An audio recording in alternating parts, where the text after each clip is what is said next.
शंकरा.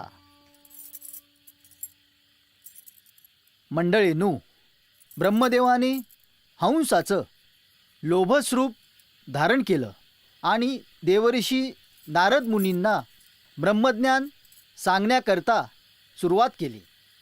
हंस स्वरूप्यवदच्युत आत्मयोगम दत्तः कुमार ऋषभो भगवान पिता नमः.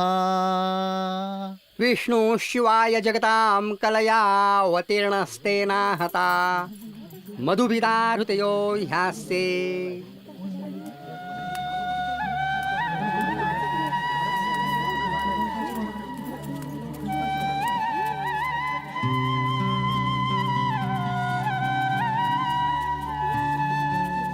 महाराज, आपण मंदिरामध्ये चलावे. आपल्या अमृतमय वाणीने आम्हाला उपकृत करावे. बुवा, अवघे विश्व ईश्वराने व्यापले आहे.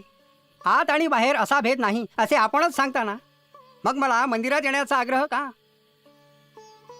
ईश्वर सर्वत्र आहे. या वृक्षात आहे, या भक्तगणात आहे. मग मग मी मंदिरात का येऊ?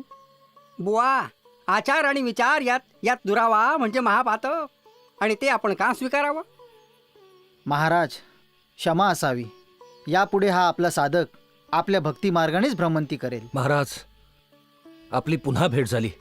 धन्य झालो महाराज.